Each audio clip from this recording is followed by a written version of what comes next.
Population 1 is a battle royale game that is essentially just Fortnite, but in VR.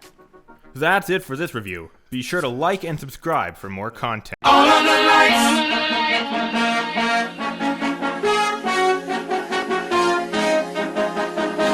The review is just getting started.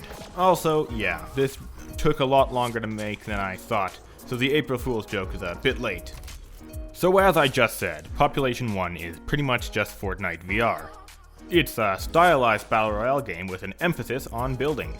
However, while I was never able to enjoy Fortnite, I am able to enjoy Population 1, at least to some extent. And now, with the biggest update the game has ever had a little bit behind us, what better time to give it a review? So the key differences between it and Fortnite is that it's VR, and hence has to keep that in mind when designing mechanics. Everything has to be in first person, and the movement has to be tuned so that the weaker players can still have a good time without vomiting. Now, it also varies from your average VR FPS by quite a bit, particularly with the gunplay. If I had to rate the game based on the gunplay alone, I'd give this game a fairly poor rating. The gun's recoil is horrendous to the point it makes sense to just one-hand most of these guns. You reload by just jamming floating glowing mags into the gun, which, mind you, are just real guns with weird boxes bolted onto them for no reason. The main sniper, the op, is done pretty horribly with two significant problems. The first being that the scope simply sucks.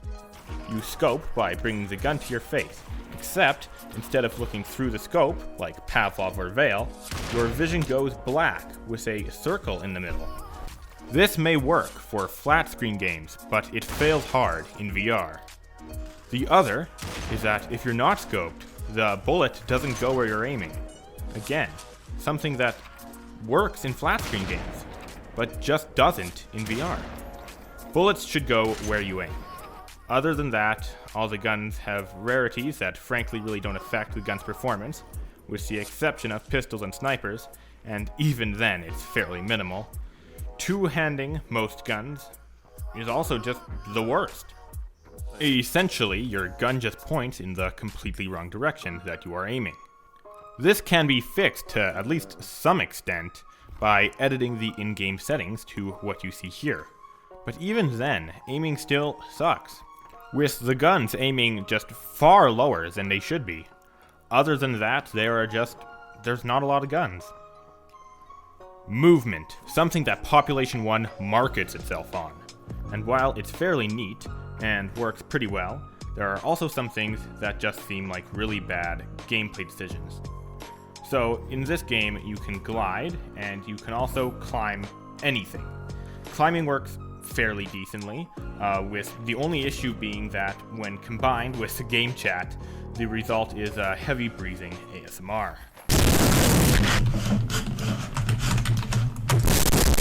Which, if you're into that thing, could be a positive, I guess.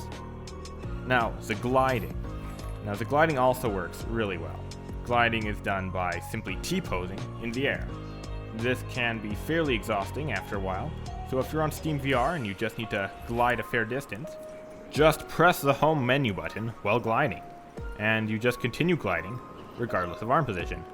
So unlike most battle royales, instead of dropping out of an airship or a flying blue bus, you spawn on platforms and can choose to just fall off, or you can take a weird flying pod that launches you across a map. I don't know why they chose it. It's frankly not very fun, and an airship would have worked perfectly. Jump out and glide with the gliding mechanics to your destination. Simple as that. Wait, is that an enemy on the horizon? Oh, thank goodness. It's just the subscribe button. Did you know that subscribing and interacting with the video is the #1 way to support small channels like me? So what are you waiting for? Smash that subscribe button and leave a comment down below. Also, join my brand new Discord, maybe. The graphics. They're awful. I mean horrible. Look at these textures. Look at these models. This is the best they could do. Look at the freaking reflections.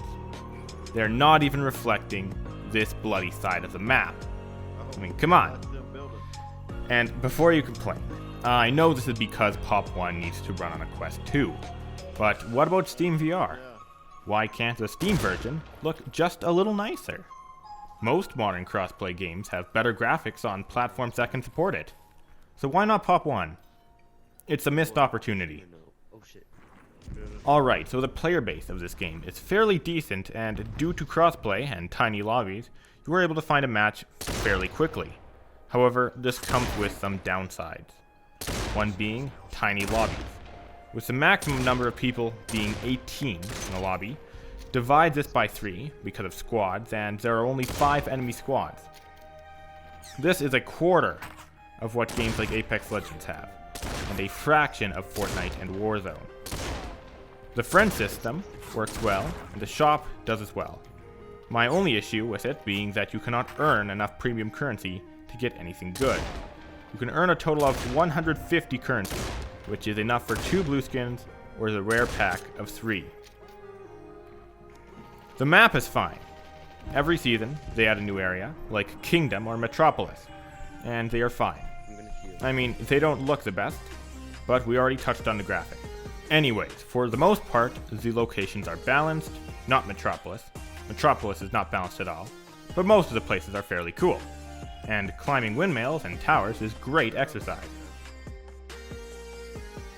It would be nice if there was an incentive to climb the tower though. Maybe a golden gun or something. So I want to touch on 2 more things before the video concludes. How events are dealt with, and the new Metropolis update. So, events are alright. From time to time, they will add limited game modes, like duos or legions, which is just 4 6-player teams. And sometimes they will add challenges for the opportunity to earn skins and badges and whatnot.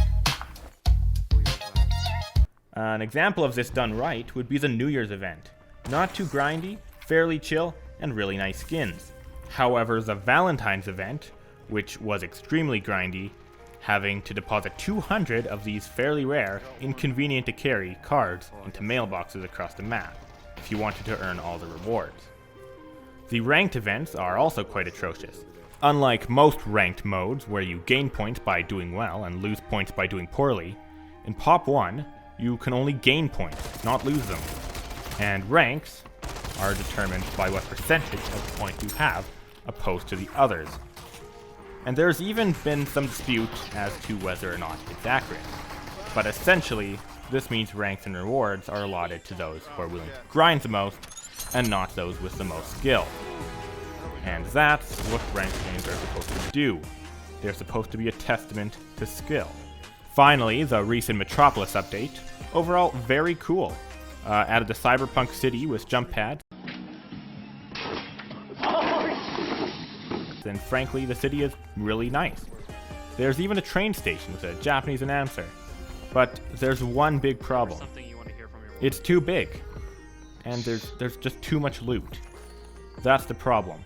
This tiny segment has more detailed areas and loot than the entire rest of the map.